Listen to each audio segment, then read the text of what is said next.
What if emotional detachment isn't about caring less, but about carrying less? Most people hear the word detachment and imagine becoming distant, cold, or numb.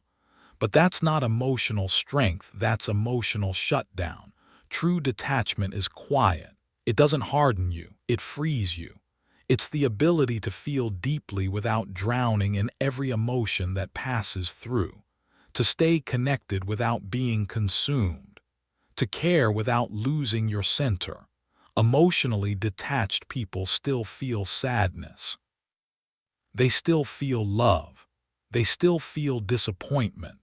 The difference is they don't let emotions decide who they are in the moment. They observe what they feel instead of becoming it.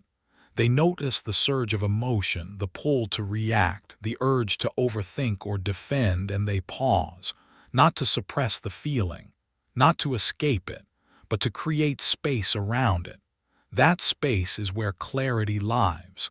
Detachment doesn't mean closing your heart. It means opening it without handing over control of your peace. This audiobook isn't about becoming indifferent. It's about becoming steady, about learning how to remain kind without staying drained. If these words resonate like this video, subscribe for deeper emotional clarity and share it with someone who gives too much of themselves. You don't need to care less. You need to carry only what's truly yours. Chapter 1. The power to step back. There comes a moment in every life when you realize something that changes you, not in a dramatic movie scene way. More like a quiet truth that lands in your chest and refuses to leave. It's the moment you understand that you can't keep paying full price for everything that happens around you. You can't keep buying every argument, every disappointment, every cold look, every delayed text, every raised voice, every sudden shift in someone else's mood. Because the bill always comes due. And if you've been living like most people live, you've been footing that bill with your sleep, your peace, your confidence, and your ability to stay focused. Emotional detachment isn't about shutting your heart down. It's about taking your hands off the steering wheel of things you cannot control. It's about learning to watch without drowning, to care without collapsing, to love without losing yourself. This is the art. And like any art, it's learned through practice, not luck. Picture a guy sitting in rush hour traffic outside Chicago, late for work again, gripping the wheel like he's trying to strangle the problem. His shoulders are tight. His jaw is clenched. His mind is screaming. He's honking at a wall of cars that cannot move. He's furious at strangers who will never know his name. And for what? He's burning through his energy before the day even begins. By the time he reaches the office, he's already exhausted, already irritable, already behind. Now imagine a different version of that same guy.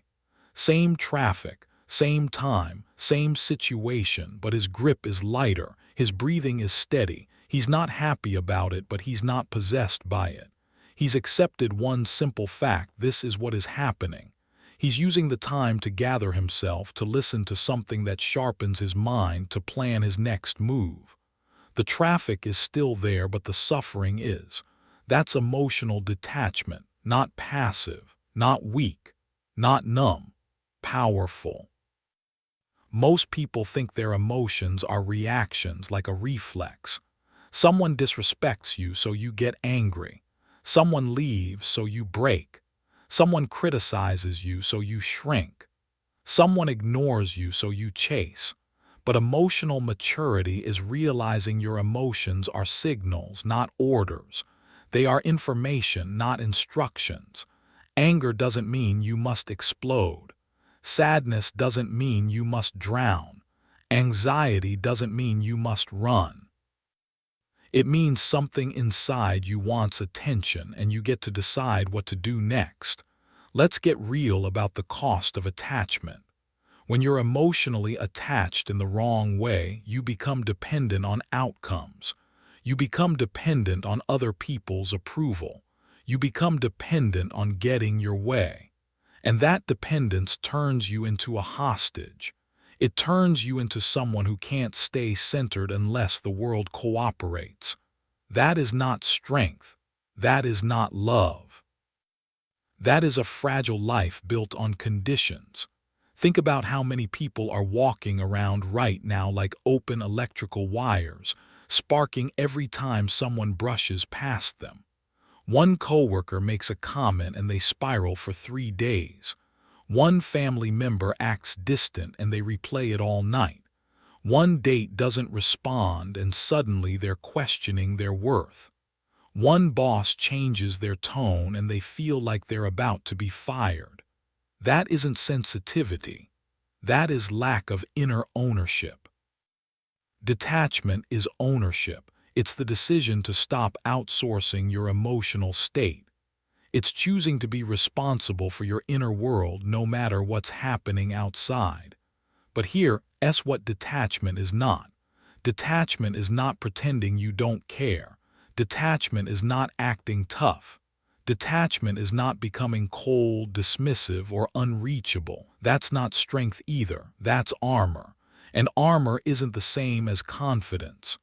Armor is fear dressed up as control. Coldness says, "Nothing touches me." Detachment says, "Things touch me, but they don't control me." Coldness is a locked door. Detachment is a door with a lock that you control. You can open it and let the right people in.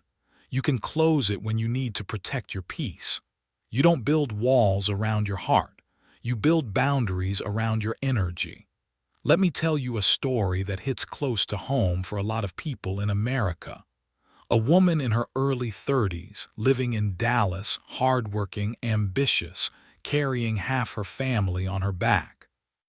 She's the reliable one, the one who answers the phone, the one who fixes problems, the one who sends money, the one who shows up.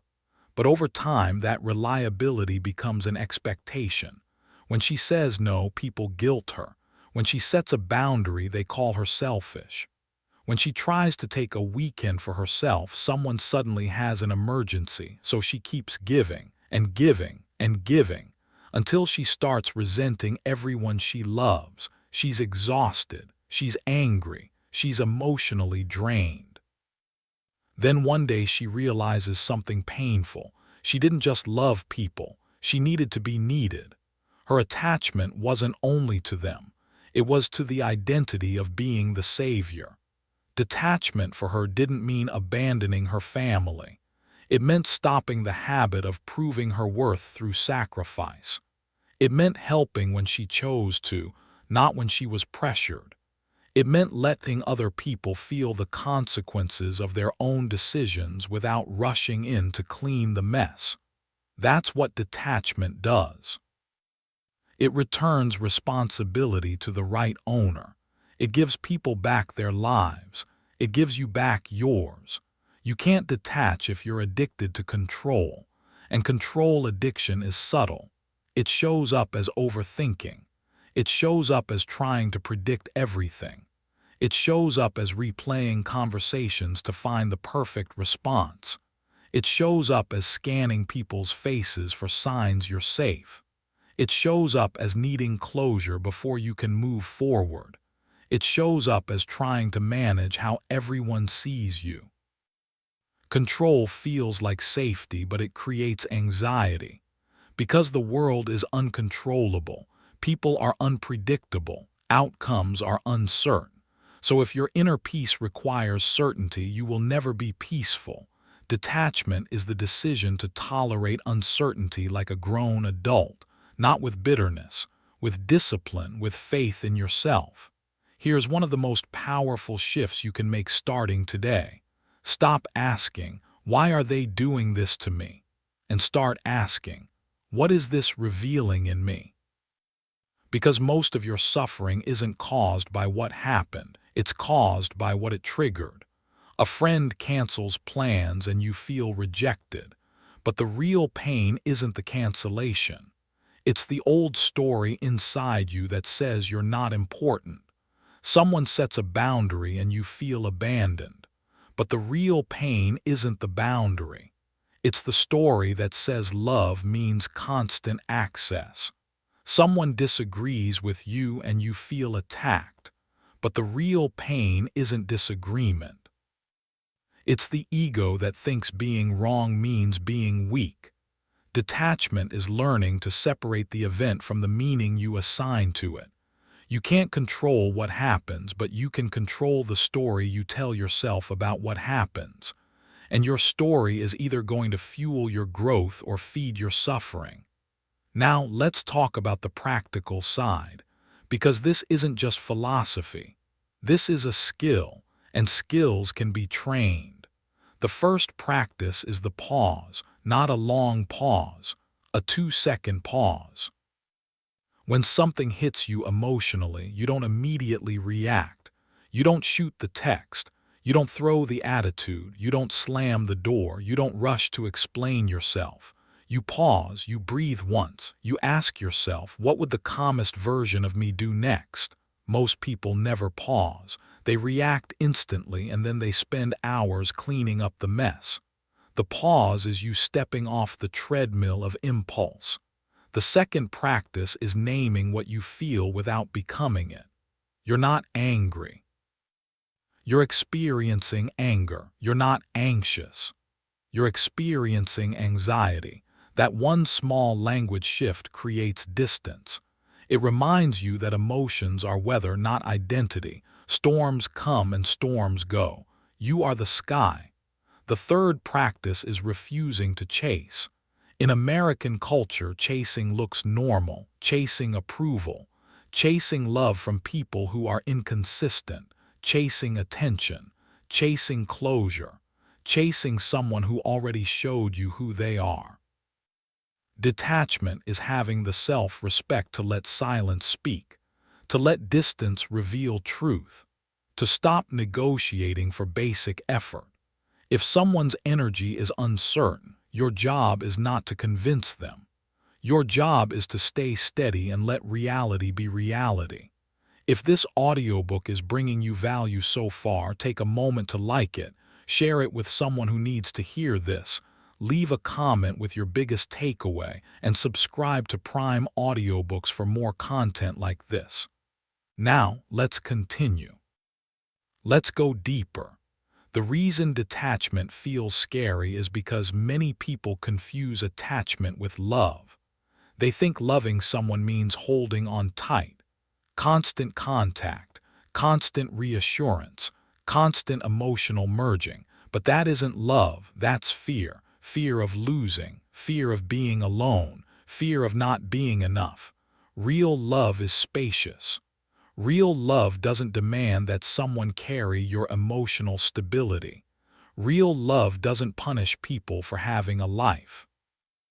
Real love doesn't collapse when things are unclear. Real love says, I care about you and I also trust myself. The same is true in work, ambition, and goals. A lot of people are attached to results. They want the promotion now, the business to blow up now, the fitness transformation now. They tie their self-worth to the timeline, and when it doesn't happen fast enough, they fall apart. They quit. They self-sabotage. They become bitter. Detachment in your goals means you commit to the process, not the applause. You show up daily whether anyone claps or not. You train whether the scale moves or not. You build whether the followers grow or not. You do the work because that's who you are, not because you need the world to validate you. This is where emotional detachment becomes a superpower. It makes you dangerous in the best way, because you stop being manipulated by outcomes. Think about negotiations. Think about dating. Think about leadership. The person with the most leverage is the person who can walk away without drama. Not because they don't care, but because they won't betray themselves to keep something that costs them their dignity. Detachment is not indifference, it's self-respect. Now I want you to imagine your mind like a courtroom. Every day, thoughts and emotions come in like loud witnesses. They point fingers. They tell dramatic stories. They claim they know the truth. Most people immediately believe the loudest witness. They convict themselves in seconds. I'm not good enough. This always happens. They don't care about me. I'm failing. It's too late. Detachment is you becoming the judge. You listen, but you don't get hypnotized. You ask for evidence. You ask for context. You ask for a bigger view. You don't let one moment define your life. And when you start living this way, something incredible happens. You become harder to shake. Life still hits. People still disappoint. Plans still change. But you don't lose yourself every time the wind shifts. You stop taking everything personally because you realize most things aren't personal. People act from their own fears, their own wounds, their own stress, their own limited awareness. Their behavior may affect you, but it isn't always about you. Detachment is the skill of not turning the world into a referendum on your worth. So here's the foundation you need to build from now on. You are allowed to feel deeply and still stay in control of your actions. You are allowed to care and still keep your center. You are allowed to love and still have boundaries. You are allowed to be kind and still be firm. You are allowed to be compassionate and still say no. That's the art. And it starts with a simple decision. You will not hand the steering wheel of your emotions to other people. As you move into the rest of this audiobook, let these questions sit with you quietly. Where in your life are you gripping too tightly? What are you trying to control that is draining your energy? Who or what have you been giving the power to decide your mood? And what would change if you learned to step back, breathe, and choose your response instead of being owned by your reaction? Chapter 2. Boundaries that breathe. In the last chapter, you learned that emotional detachment isn't shutting down your heart. It's taking your hands off the steering wheel of what you can't control. You saw how the pause, naming your emotion, and refusing to chase can pull you out of automatic reactions and put you back in command. Now we're going to build the next layer. Boundaries that protect your peace without turning you into a guarded, unreachable person. Most people hear the word boundary and picture a wall. Something hard, something cold, something that keeps everyone out. But the best boundaries don't block love. They filter chaos. They don't punish other people. They protect your energy so you can show up with more clarity, more patience, more strength. A real boundary isn't an angry speech. It's a decision you honor even when no one likes it. Let's start with a truth that almost nobody wants to admit. If you don't set boundaries, you will become resentful. And resentment doesn't just poison relationships. It poisons your motivation. It poisons your mood. It poisons your ability to think clearly. Resentment turns your heart into a pressure cooker. You keep smiling. You keep saying, no problem. You keep being the easy one. And inside, you're stacking bricks of anger. Then one day someone does something small, something that shouldn't even matter, and you explode. Not because of that moment, but because you've been carrying years of unspoken frustration.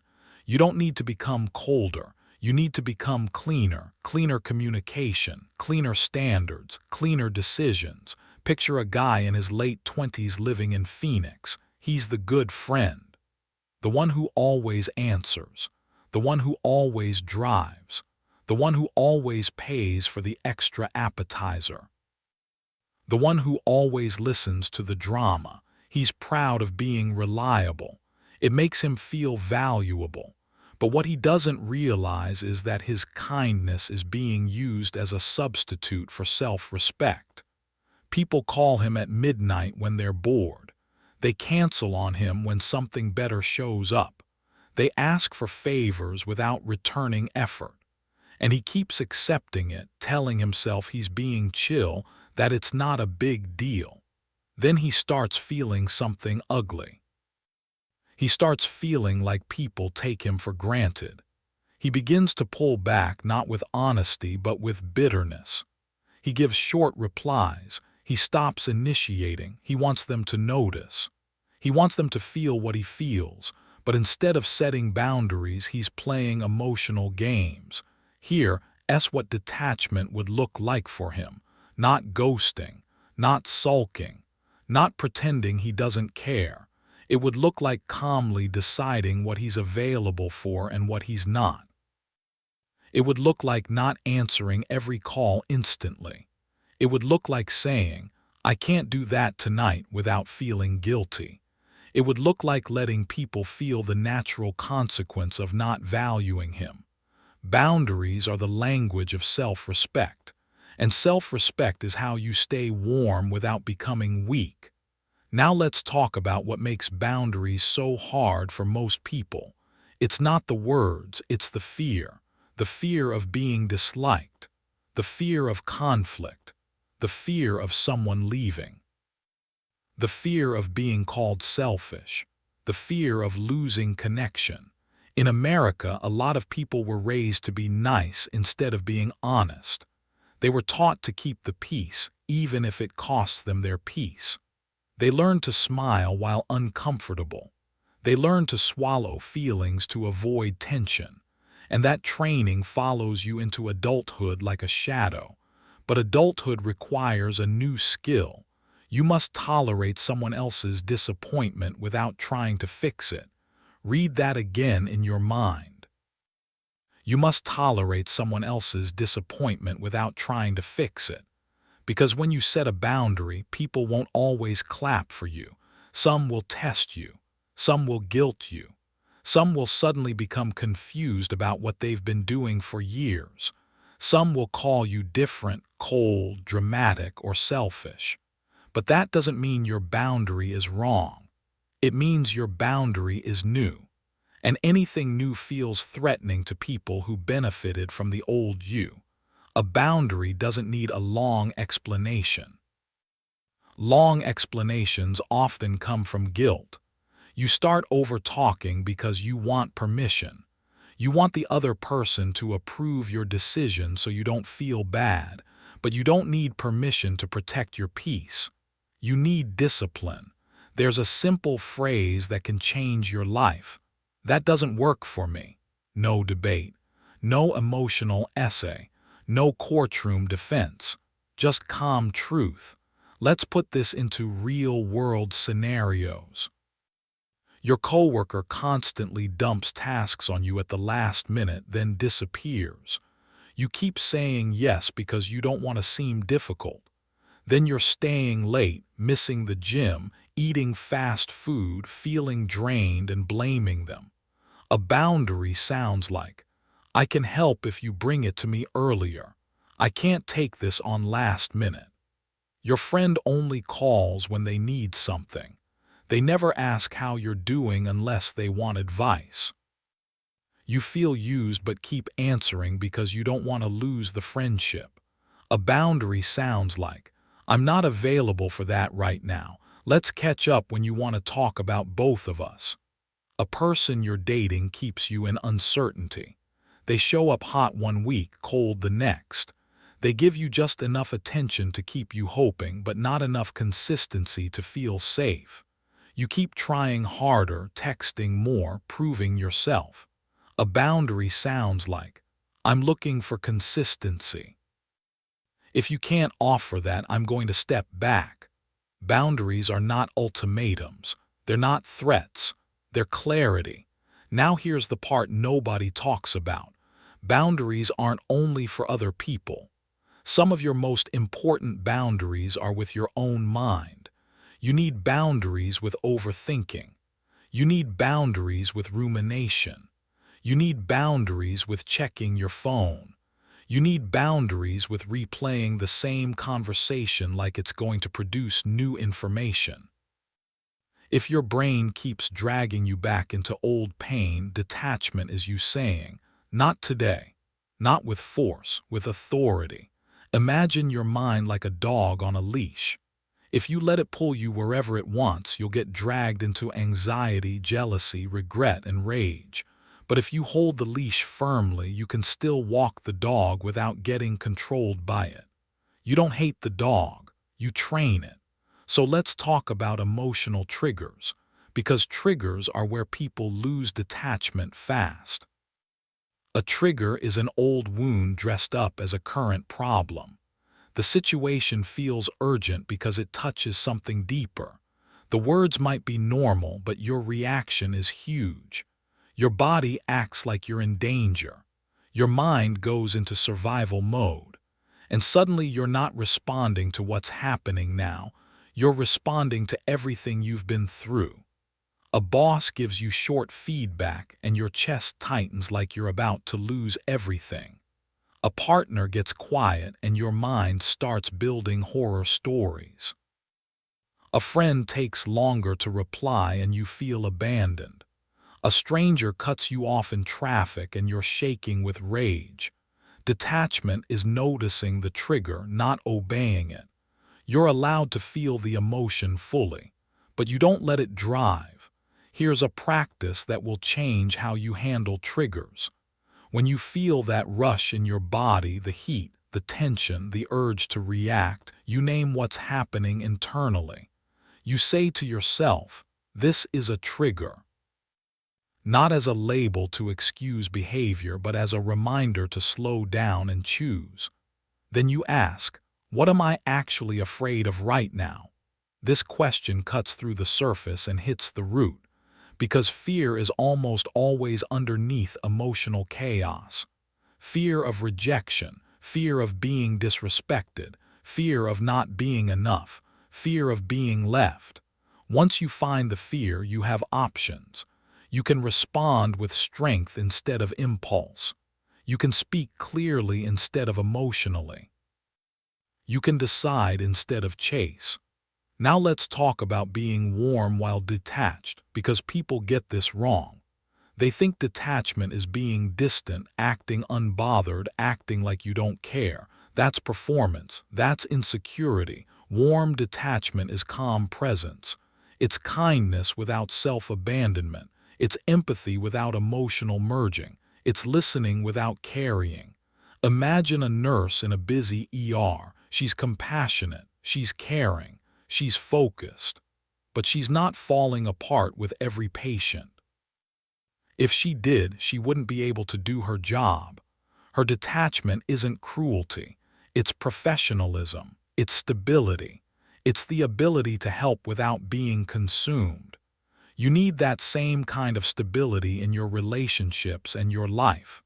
You can support someone without rescuing them. You can listen without fixing. You can love someone while still letting them own their choices. This is where people learn a painful lesson. Sometimes what you call love is actually enabling. You keep giving someone a softer landing so they never have to change. You keep tolerating disrespect so they never have to grow up. You keep making excuses for inconsistency so they never have to be accountable. Detachment is the moment you stop interfering with reality. Reality is a powerful teacher.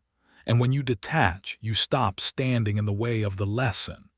There's also a version of detachment that looks like calm confidence in hard conversations. You don't raise your voice. You don't insult. You don't escalate. You state the truth. You set the boundary. You let the other person choose their response. This is what it means to be disciplined. You can feel anger without becoming abusive. You can feel disappointment without becoming cold. You can feel hurt without becoming manipulative. A lot of people think emotional control means suppressing feelings. It doesn't. Emotional control means you have feelings and you still behave like a person with standards. Now I want to introduce something simple, the boundary test. If you set a boundary and you immediately feel lighter, it was needed. If you set a boundary and someone tries to punish you for it, it was overdue. If you set a boundary and you feel guilty, that's your old conditioning fighting the new you. Detachment means you don't let guilt rewrite your decision. You can be a good person and still say no. You can be loving and still walk away. You can be kind and still have consequences. You can be generous and still have limits. And here's the final truth of this chapter: boundaries reveal who belongs in your life. Not everyone will survive the new you, and that's not a tragedy, that's a filter working. The people who value you will respect your boundaries, even if they need time to adjust. The people who only valued access will fight you. The people who only valued control will call you selfish. The people who only valued what you give will disappear when you stop giving endlessly. Let them. Your job is not to keep everyone comfortable. Your job is to build a life that doesn't require you to betray yourself. If this audiobook is bringing you value so far, take a moment to like it, share it with someone who needs to hear this, leave a comment with your biggest takeaway, and subscribe to Prime Audiobooks for more content like this. Now, let's continue. As you walk away from this chapter, I want you to sit with your life honestly. Where have you been saying yes when your spirit is begging for no? Where have you been over-explaining because you're afraid of being disliked? What relationships have been running on your silence instead of your truth? And what would it look like to set one calm boundary this week, not as a punishment, but as a declaration that your peace matters, your time matters, and your life will no longer be built around other people's comfort? Chapter 3. Mastering the Inner. Whether in the last two chapters, you learned that emotional detachment isn't shutting down or pretending you don't care. It's stepping back from what you can't control, pausing before you react, and building boundaries that protect your peace without turning you into a wall. Now it's time to go deeper, because the real battleground isn't always other people. The real battleground is the storm inside you that tries to convince you it's the truth. Most people don't live inside their lives. They live inside their emotions about their lives. They wake up and immediately check the emotional forecast in their chest. If they feel good, the day is going to be good. If they feel heavy, the day is already ruined. If they feel anxious, they assume something bad is coming. If they feel lonely, they assume they're unlovable. And without realizing it, they've built a life where feelings become facts. That's not emotional intelligence. That's emotional captivity. Detachment is learning to experience emotion without letting it dictate your identity, your decisions, and your next move. And you're going to need this skill, especially in a world designed to pull you off center. You live in a country where everything is competing for your attention.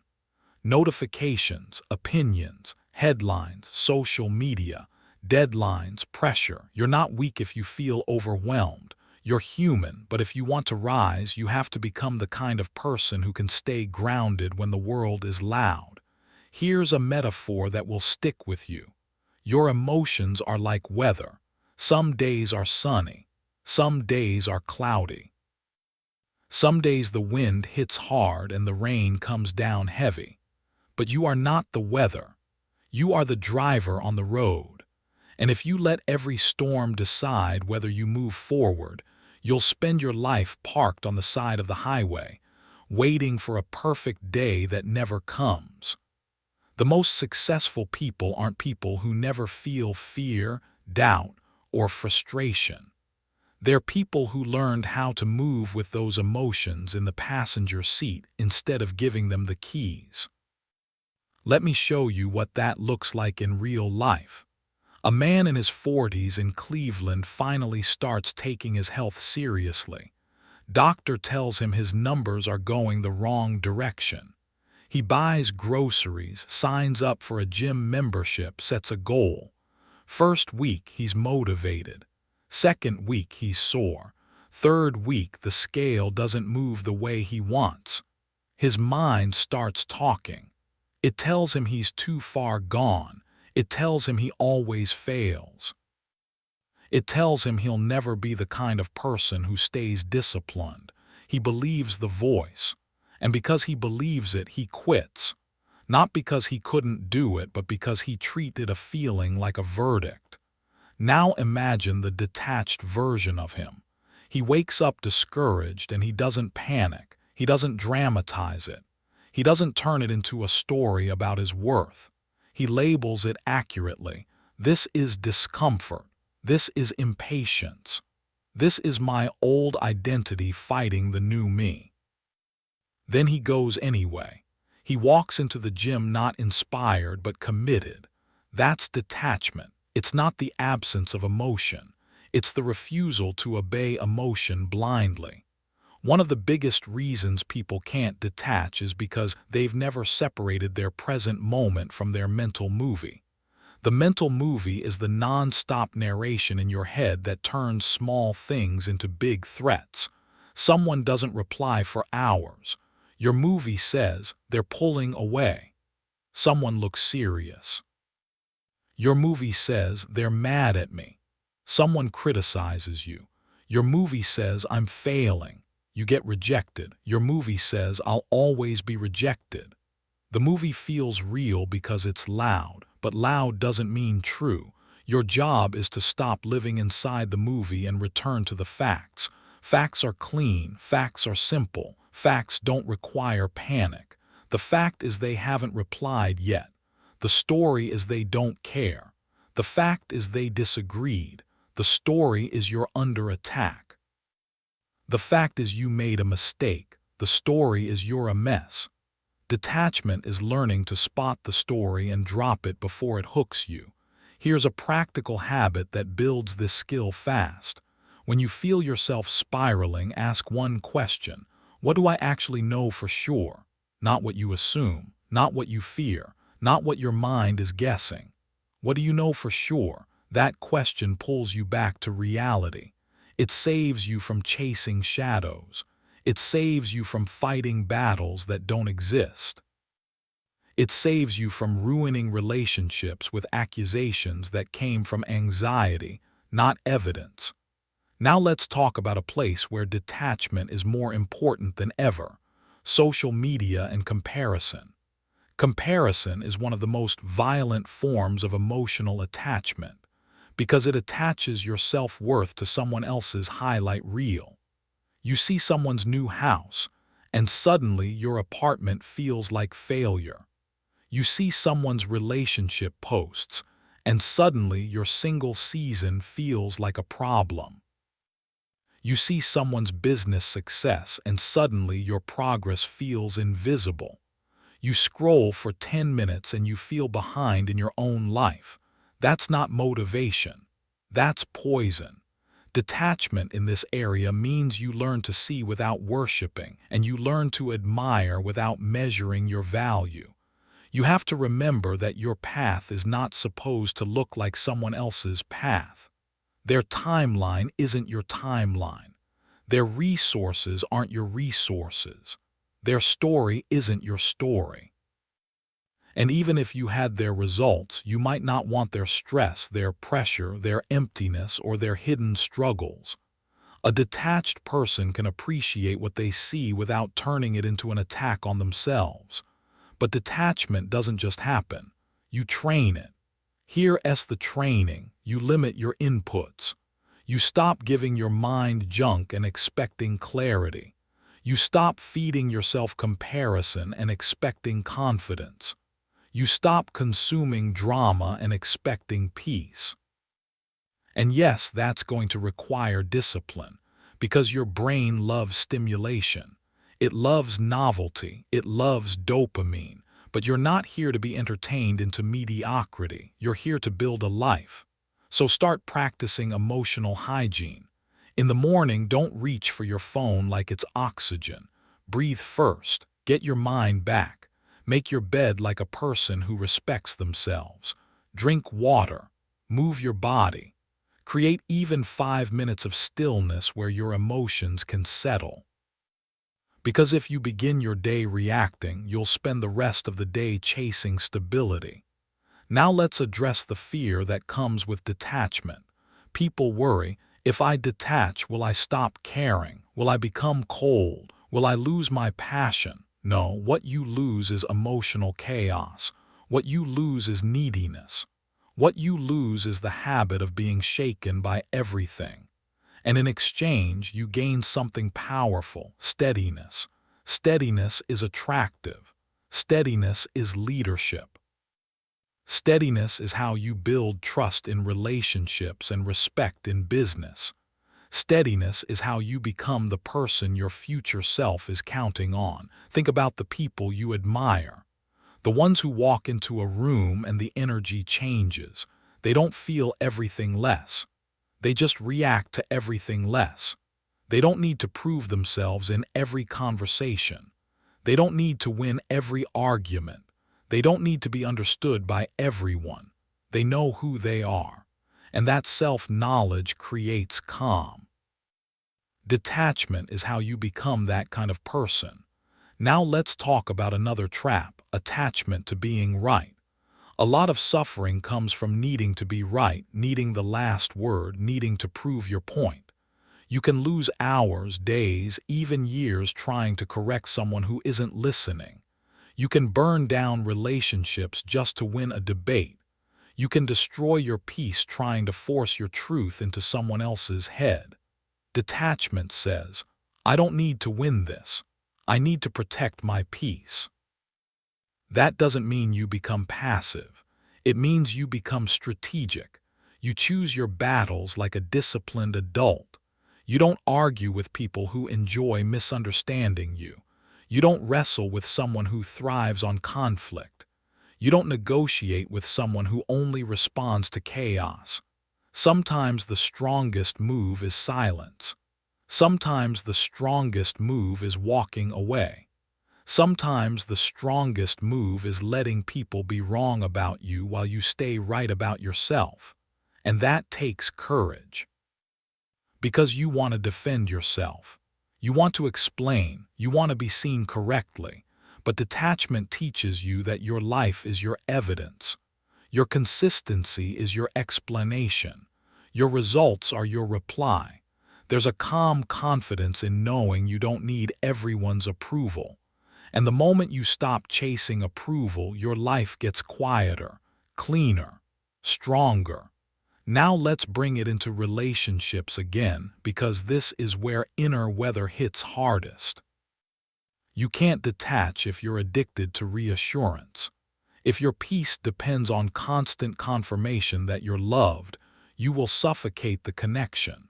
Not because you're a bad person, but because you're asking someone else to hold up your emotional foundation.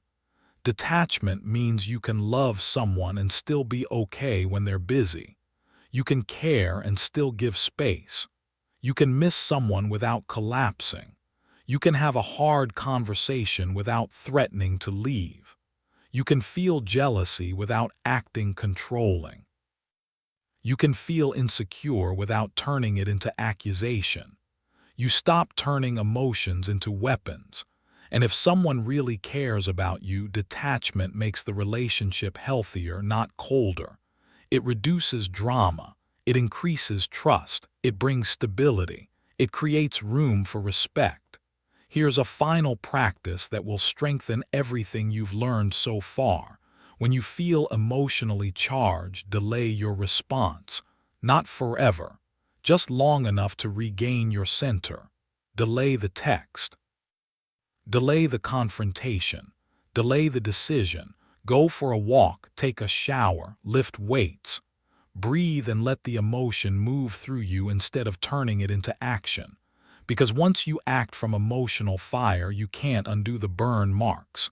A detached person still speaks up, still addresses issues, still makes decisions, but they do it from clarity, not chaos. They don't respond to the peak of emotion. They respond to the truth underneath it. And that truth is where your power lives. If this audiobook is bringing you value so far, take a moment to like it, share it with someone who needs to hear this, leave a comment with your biggest takeaway, and subscribe to Prime Audiobooks for more content like this. Now, let's continue. As you step forward from this chapter, let these questions follow you into your day like a quiet challenge. Where have you been treating feelings like facts and letting storms dictate your choices? What stories do you keep replaying that aren't proven but still control your mood and behavior? What would change if you stopped chasing reassurance and started building inner steadiness? And when the next trigger hits, will you let your emotions drive the car, or will you stay in the driver's seat and move forward anyway? Chapter 4. Detachment in love, conflict, and connection. By now, you've built the foundation. You've learned to step back from what you can't control, to pause before reacting, to set boundaries that protect your peace, and to handle your inner weather without letting feelings become facts. That work changes how you move through the world, but it becomes truly life-changing when you apply it to the place people lose themselves the fastest: relationships. Not just romance, but friendships, family, and the everyday connections that either strengthen you or drain you. Here's the uncomfortable truth. Most people don't fall apart because of strangers. They fall apart because of the people they care about. They lose discipline in the presence of love. They lose clarity in the presence of history. They lose self-respect in the presence of attachment. And then they call it loyalty, passion, or commitment when really it's fear. Detachment is how you stay connected without disappearing inside someone else. In relationships, emotional detachment is not about being distant. It's about being stable. It's being able to hear something you don't like without immediately attacking back. It's being able to feel hurt without trying to punish. It's being able to miss someone without begging. It's being able to love someone and still make choices that protect your dignity. Because your dignity is not negotiable. Not for a partner. Not for family. Not for anyone. Let's talk about romance first, because this is where people lose themselves the quickest and the loudest. A woman in Los Angeles meets someone who feels exciting, strong chemistry, late-night text, big promises, the energy is intense.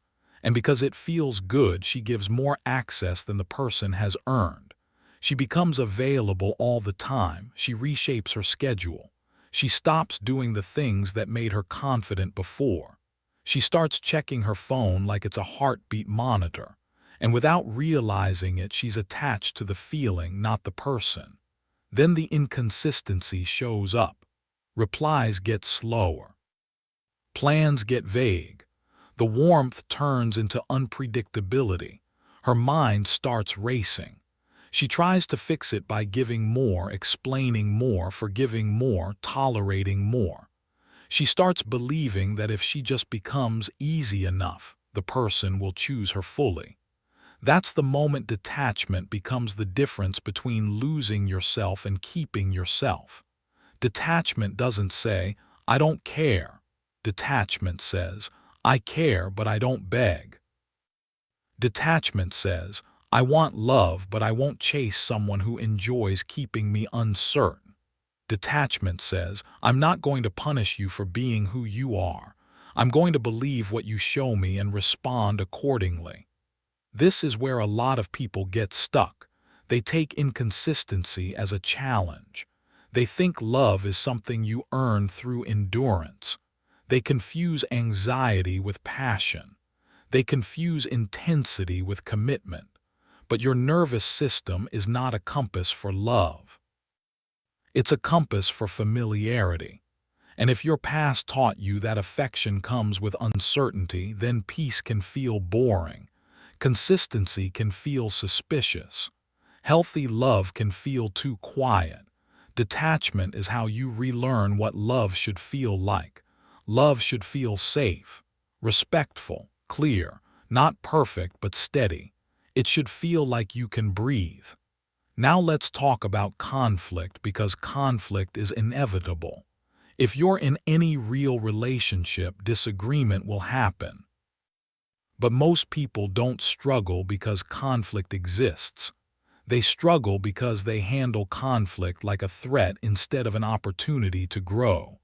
When you're emotionally attached, conflict becomes personal. You feel challenged, so you defend. You feel misunderstood, so you attack. You feel scared, so you control. You feel hurt, so you punish. Detachment changes the posture completely. Detached conflict is calm, it's direct. It's not a performance, it's not about winning. It's about understanding the truth and solving the problem. Detached conflict starts with one disciplined decision. You speak to the issue, not the ego. The ego wants to prove. The ego wants to dominate. The ego wants the last word. The ego wants to make the other person feel the pain you felt. But mature love doesn't compete. Mature love communicates. A detached person can say, "That didn't feel good," without making the other person the enemy. They can say, "I need something different," without making it a war. They can set consequences without throwing threats. And here's the key. Detachment doesn't mean you tolerate disrespect. It means you stop reacting emotionally and start responding strategically. You don't raise your voice to prove you're serious. You don't send 10 texts to prove you're hurt. You don't storm out to prove you matter. You state the truth. You set the boundary. You follow through. Because follow through is what creates respect. Now you might be thinking, but what if they don't listen? Then you've learned something important. If someone repeatedly ignores your calm truth, they are not confused. They are comfortable doing what they've always done, comfortable believing you won't change. Detachment is when you stop trying to convince people to value you. You communicate once with clarity. You observe the behavior. You decide your next move. That's not cold. That's self-respect. Let's bring family into this, because family triggers are different. Family comes with history, expectations, old roles, and old wounds that can wake up fast. Maybe you're the peacemaker, the one who keeps everyone calm. Maybe you're the responsible one, the one who pays, helps, carries, and sacrifices. Maybe you're the one who never says what they really feel because you don't want to rock the boat. Detachment with family doesn't mean you cut everyone off. It means you stop letting your childhood role dictate your adulthood decisions. Imagine a man in his mid-30s living in Atlanta. He's built a career. He's trying to be a good husband, a good father, a stable provider. But every time he visits his family, he gets pulled back into being the kid who needs to prove himself. A relative makes comments about his choices, his parenting, his finances. They talk like they know everything. They press buttons they've had access to for years. And he leaves every visit exhausted, angry, and questioning himself. Detachment for him isn't yelling. It isn't disappearing. It's staying calm while changing the rules. He doesn't argue. He doesn't defend every detail of his life. He doesn't try to win approval from people who only feel powerful when they criticize. He shortens the visit if needed. He changes the subject when it turns disrespectful. He leaves when the boundary is crossed. And he does it without guilt. Because he's no longer a child in that room. He's a grown man protecting his peace. This is important. Detachment often looks like not engaging. Not every comment deserves a response. Not every jab deserves a comeback. Not every misunderstanding deserves a long explanation. Sometimes the most powerful response is a calm silence and a clear boundary. When you stop reacting, you stop giving people a handle to grab. Now let's talk about friendships, because friendships can be just as emotionally messy as romance, and sometimes even more confusing. A lot of people keep friendships out of habit, not alignment. They stay connected because of history, because they've known each other forever, because they don't want to feel guilty. But that friendship might be draining them. It might be built on negativity, gossip, constant crisis, or subtle disrespect. Detachment in friendship means you stop forcing closeness with people who don't fit the person you're becoming. It means you can love someone and still outgrow the dynamic. It means you can wish them well without keeping them in your daily life. It means you can say, "I'm focused on building something right now," and mean it. A detached person doesn't need everyone to come with them.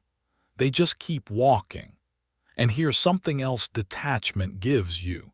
It stops you from becoming a fixer. Some people are addicted to fixing. They feel valuable when they solve problems. They feel needed when they carry someone else's emotional load. They don't even realize they're doing it until they're exhausted and resentful.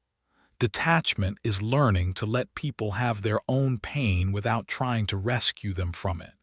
You can support someone without saving them. You can encourage someone without carrying them.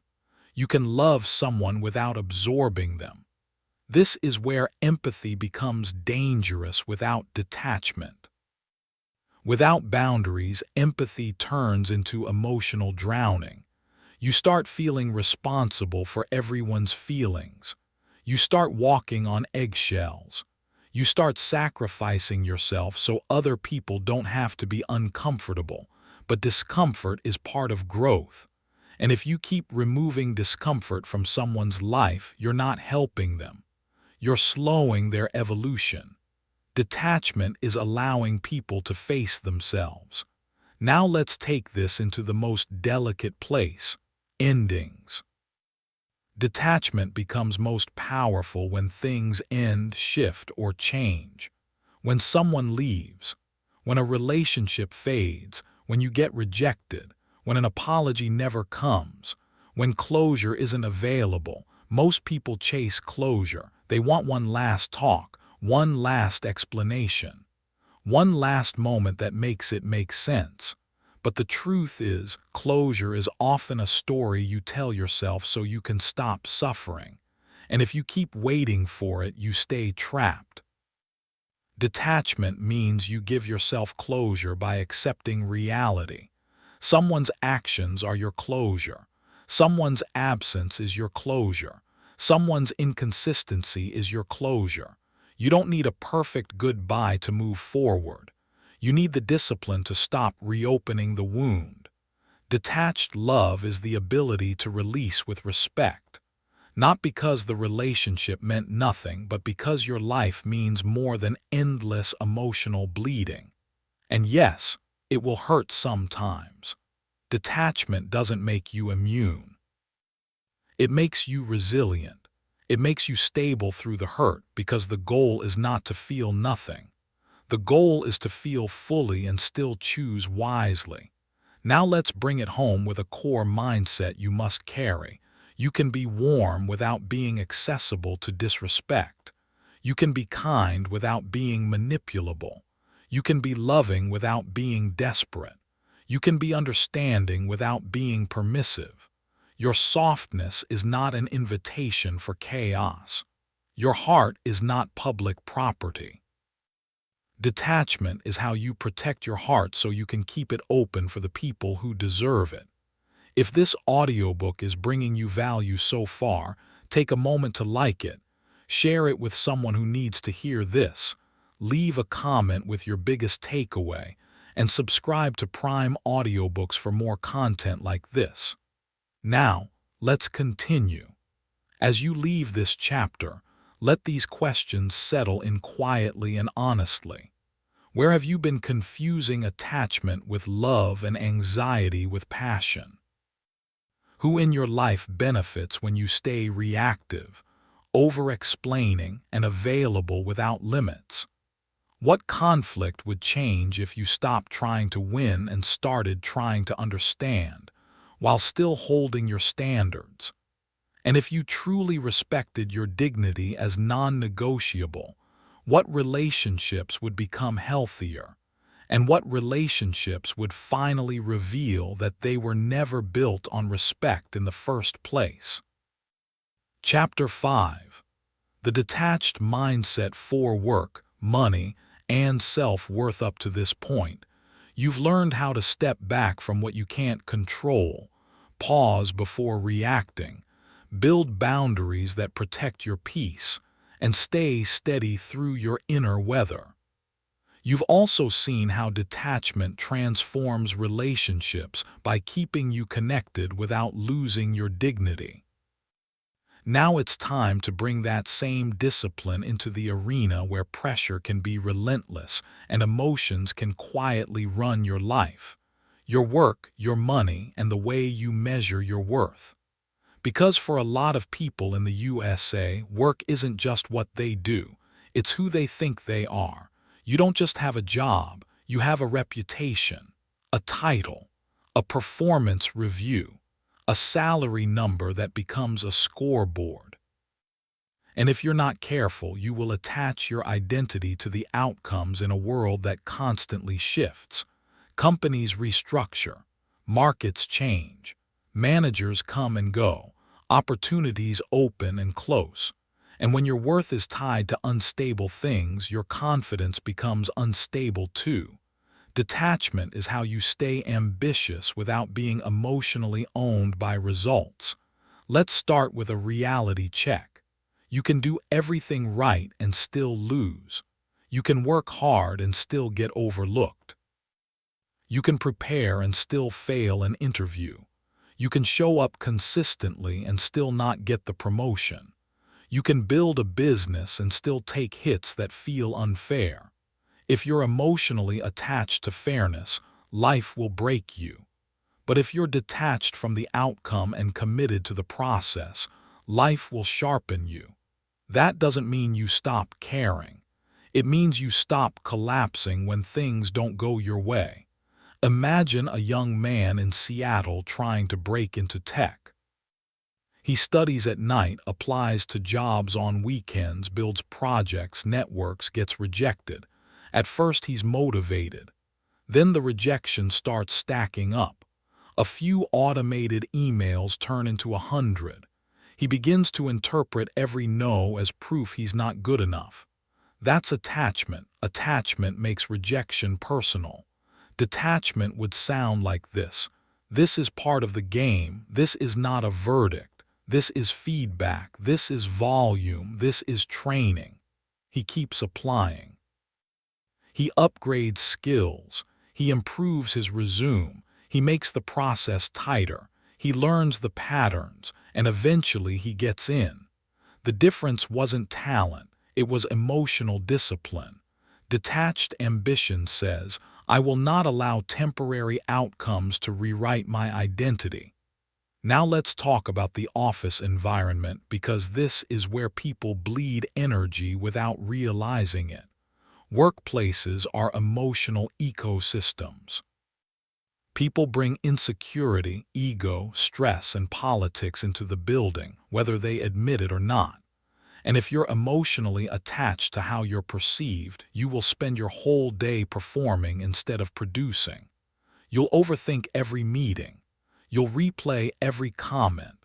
You'll try to read between lines that don't exist. You'll become hyper-aware of tone shifts. You'll try to manage everyone's opinion of you like it's your job. That's exhausting. And the worst part is, it doesn't even work. Detachment at work means you stop trying to control perceptions and start controlling performance. It's the mindset that says, I'm here to do excellent work, stay professional, and keep my emotions out of the drama. Because drama is a tax on your focus. And if you're serious about building a life, you can't afford that tax. Here, that's what detached professionalism looks like. You don't gossip because you don't need social currency to feel relevant. You don't take every critique as an attack because you're not fragile. You don't try to be liked by everyone because you're not running for office. You don't personalize your boss's stress because it's not your burden to carry. You stay calm, clear, and consistent. You become the person who can be trusted under pressure. And that is rare. Now let's talk about criticism, because criticism is one of the biggest emotional triggers in work. There are two types of criticism. There's feedback that makes you better, and there's noise that tries to make you smaller. Detached people know the difference. When feedback is real, they listen without ego. They don't defend. They don't pout. They don't blame. They extract the lesson and improve. They don't need to be perfect to feel worthy. When criticism is petty, they don't get hooked. They don't obsess. They don't spiral. They don't waste days proving themselves to someone who thrives on negativity. They keep building. Detachment is what allows you to receive feedback like a professional instead of reacting like a wounded child. Now let's bring money into this, because money is one of the most emotionally loaded topics in America. Money can be freedom. Money can be security. Money can be stress. Money can be shame. Money can be a symbol. And people get attached to money not just as a tool, but as a measure of their value. They think, if I earn more, I'm more. Or, if I lose money, I'm failing. Or, if I'm not where I thought I'd be, I'm behind. That mindset is emotional attachment disguised as ambition. Detached wealth building is different. Detached wealth building treats money like a system, not a self-esteem meter. A detached person doesn't panic when numbers fluctuate. They don't spend emotionally. They don't flex to impress. They don't sabotage themselves with impulsive decisions. They build habits. They build structure. They build patience. Imagine a woman in Houston getting serious about her finances after years of living paycheck to paycheck. She wants to change her life. But every time she starts saving, she feels the urge to spend. Not because she needs the item, but because spending makes her feel powerful in the moment. It gives a temporary relief from stress. It gives a temporary feeling of being okay. That's emotional spending. That's attachment. Detachment for her means she learns to sit with discomfort. She learns to feel the craving without obeying it. She creates a plan and sticks to it. She stops trying to purchase confidence. She builds real confidence through stability. And over time, her bank account becomes calm. But more importantly, her mind becomes calm. That's the real wealth. Now let's talk about self-worth, because at the center of work and money is one question people avoid. What am I worth? Most people let the world answer that question for them. They let their paycheck answer it. Their job title answer it. Their relationship status answer it. Their productivity answer it. Their social media engagement answer it. Their wins and losses answer it. And that is a dangerous way to live. Because if your worth rises and falls with external results, you will never feel stable. You will always be chasing the next win to feel enough. Detachment means your worth is not up for negotiation. Your results matter. Your effort matters. Your goals matter. But your value as a human being is not something you earn. It's something you recognize and protect through standards. A detached person can be ambitious and still be at peace. They can want more without feeling like they are not enough. They can chase growth without hating where they are now. That balance is maturity, and it changes the way you move. Because when you're not desperate to prove yourself, you make better choices. You stop staying in toxic jobs out of fear. You stop saying yes to everything out of insecurity. You stop overworking to outrun your own feelings. You stop settling because you're scared of starting over. Detachment makes you brave. Now let's address something real: overwork. Overwork is praised in American culture. Being busy is seen as being important. Being exhausted is seen as being committed. People wear stress like a badge. But a lot of overwork isn't driven by passion. It's driven by emotional avoidance. Some people work non-stop because they don't want to face their loneliness. Some people stay busy because stillness brings up anxiety. Some people chase success because they think it will finally make them feel worthy. Detachment is being able to stop, breathe, and exist without needing constant validation through activity. It's being able to rest without guilt. It's being able to enjoy life without earning every moment of peace. A detached person works hard, but they don't let work become their identity. They know they are more than their output. And here's the truth: people who can rest properly often perform better, because they're not operating from burnout and emotional desperation. They're operating from strength.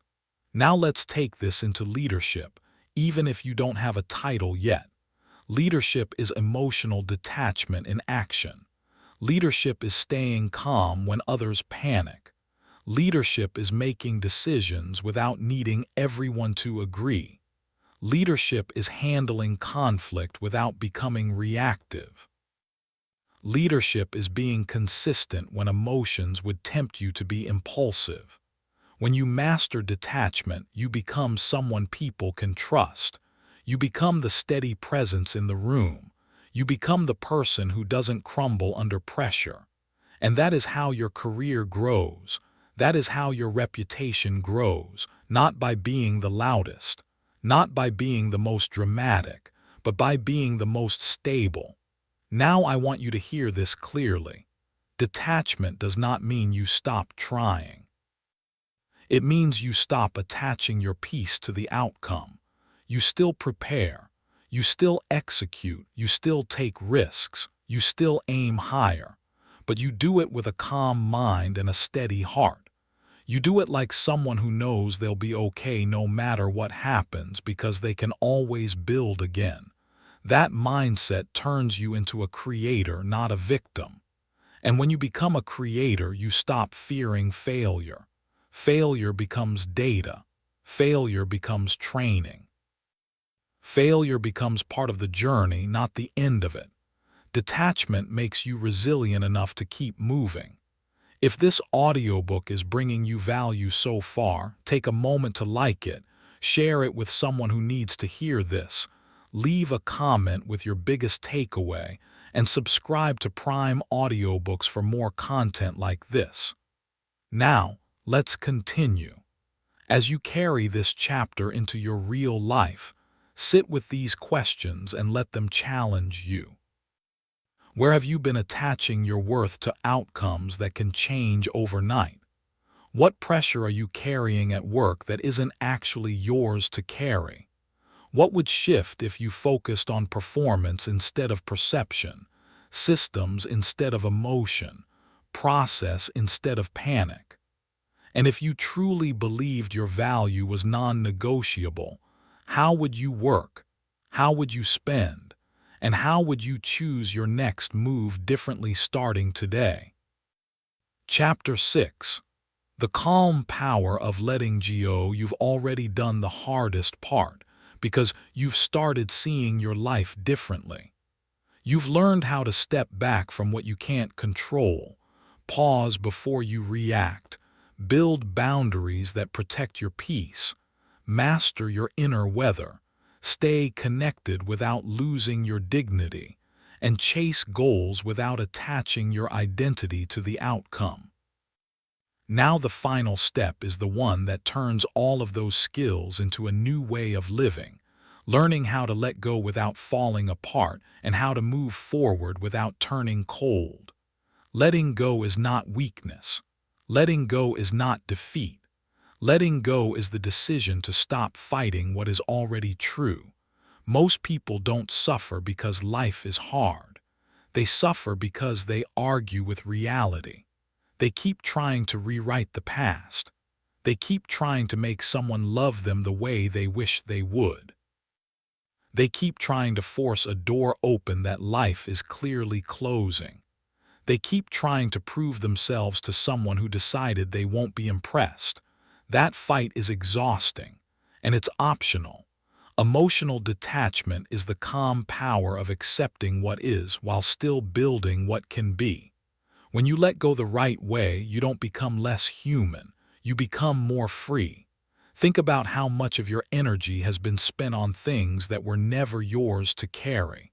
The mood of a partner, the approval of a parent, the uncertainty of a friend, the opinion of a coworker, the timing of a dream, the outcome of a conversation, the way someone treated you when they were in their own mess. You've been dragging those weights behind you like a chain and then wondering why you're tired. Detachment is you cutting the chain, not with bitterness, not with revenge, not with some dramatic exit speech, with clarity, with peace, with self-respect. One of the biggest mistakes people make is thinking they have to feel good before they move on. They think closure is a feeling. They think healing means the pain disappears. They think detachment means they never miss what they lost. But real detachment is when you feel the pain and still stop reopening the wound. You don't need to feel ready. You need to be willing, because willingness is what breaks cycles. Imagine a man in New York who keeps checking an old conversation thread, reading messages from someone who's gone. He tells himself it's just curiosity, but it's not. It's attachment. It's hope disguised as habit. Every time he checks, he feels a hit of emotion, a rush, a drop, a reminder, and he resets his own healing back to day one. Detachment for him is not pretending he doesn't care. Detachment is the discipline to stop feeding the attachment. He deletes the thread. He blocks the temptation. He doesn't do it because he hates the person. He does it because he loves his future. That's the difference between coldness and detachment. Coldness says, I never cared. Detachment says, I cared enough to stop destroying myself. Now let's talk about letting go of people, because that's where this lesson becomes real. Some relationships don't end with a dramatic blow-up. They end with a slow drain, less effort, less respect, less honesty, less alignment. And the hardest part is that you can still love someone who isn't good for you. You can still miss someone who isn't consistent. You can still care about someone who isn't mature. You can still think about someone who doesn't choose you. Detachment is choosing yourself anyway. Choosing yourself means you stop treating potential like a promise. Choosing yourself means you stop investing in who someone could be while ignoring who they are. Choosing yourself means you stop bargaining with your standards. A lot of people stay attached because they're afraid that letting go means they failed. But sometimes letting go is the win. Sometimes the most successful thing you will ever do is walk away from what is draining you and walk toward what strengthens you. And yes, that will test you. Your mind will negotiate. It will tell you to reach out one more time. It will tell you to explain again. It will tell you to forgive again. It will tell you maybe you were too strict, too sensitive, too intense. That voice is not always wisdom. Sometimes that voice is your fear of being alone. But being alone is not the same as being empty. Being alone can be a season of rebuilding. Being alone can be a season of clarity. Being alone can be where you finally meet yourself. Detachment is being strong enough to sit with silence without rushing to fill it with the wrong people. Now let's talk about letting go of the past, because you can detach from people and still be attached to old pain. Some of you are still living with a version of yourself that you don't even like, the version who made mistakes, the version who trusted the wrong person, the version who wasted time, the version who stayed too long, the version who didn't speak up, the version who didn't know better. You replay those moments like a punishment, but punishment doesn't build growth. It builds shame. Detachment from the past means you stop using old mistakes as proof that you are broken. You start using them as proof that you are learning. You don't deny what happened. You don't rewrite history. You accept it fully and you extract the lesson without turning it into a life sentence. A detached person doesn't say, "I messed up, so I am a mess." They say, "I messed up, so I learned." That mindset doesn't erase pain. It transforms it into fuel. Now let's talk about letting go of needing to be understood. This is one of the most freeing detachments you will ever practice. You want to be understood by your partner. You want to be understood by your family. You want to be understood by your coworkers. You want to be understood by people who judged you from a distance. And sometimes you won't be. Sometimes people will misunderstand you because it protects their ego. Sometimes they will mislabel you because it makes them feel in control. Sometimes they will reduce you to a version of you that fits their story. Detachment is when you stop bleeding for people who refuse to see you clearly. You don't have to convince them. You don't have to chase them. You don't have to win them over. You just have to keep living in alignment with the truth of who you are. Your peace is worth more than your reputation in the minds of people who don't know your heart. Now, I want to bring everything together with the most important principle of this entire audiobook. Emotional detachment is not an escape from life. It's a return to yourself. It's the decision to stop living as a reaction machine and start living as a deliberate creator. When you detach the right way, you stop being controlled by the unpredictable. You stop being manipulated by inconsistency. You stop being pulled into drama that doesn't build you. You stop negotiating your dignity for temporary comfort. You become grounded. And from that grounded place, your whole life shifts. Your relationships become cleaner because you stop chasing and start choosing. Your work becomes stronger because you stop performing and start producing. Your mind becomes calmer because you stop believing every storm. Your future becomes brighter because you stop living in the past. Detachment gives you room to breathe, and when you can breathe, you can think. When you can think, you can choose. When you can choose, you can change your life. Now here's where the call to action becomes real. You don't master detachment in one moment. You master it in small moments repeated. In the text you don't send. In the argument you don't escalate. In the boundary you hold. In the craving you don't obey. In the silence you don't rush to fix. In the choice you make that your old self would have been too afraid to make. Your future won't be built by your intentions. It will be built by your standards.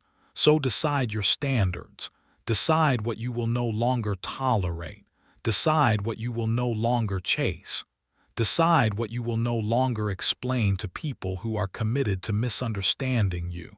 Decide what you will no longer carry that was never yours, and then live it, quietly, consistently, powerfully. That is the art of emotional detachment without becoming cold. You stay warm by staying honest. You stay human by staying compassionate. You stay connected by staying respectful. You stay strong by staying disciplined. You don't harden your heart. You strengthen your spine. You don't disappear. You rise. And as you rise, you'll notice something beautiful. The world doesn't feel so heavy anymore.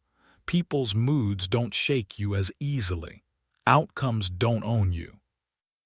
and you start moving through life like someone who belongs to themselves. That's the goal. Not to be untouchable, to be unshakable, to be the kind of person who can feel deeply, love fully, work hard, dream bigger, and still keep your center when life tests you. Because life will test you.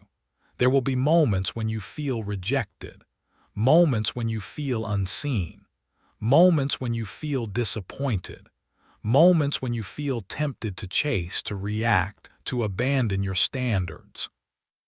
And in those moments, you will remember this. You don't need to control everything. You just need to control your response. You don't need to win every battle. You just need to win the battle inside you. You don't need everyone to choose you. You just need to choose yourself. If this audiobook is bringing you value so far, take a moment to like it, share it with someone who needs to hear this, leave a comment with your biggest takeaway, and subscribe to Prime Audiobooks for more content like this. Now, let's continue. Now, as you take your next steps, let these questions guide you like a compass instead of a weight. What are you still gripping that life is asking you to release? What have you been chasing that has been costing you your peace and your dignity? What boundary do you need to hold even if it makes someone uncomfortable? What old story about your worth are you ready to drop for good? And if you truly lived like your peace was your responsibility, what would you do differently today, right now, before the day ends?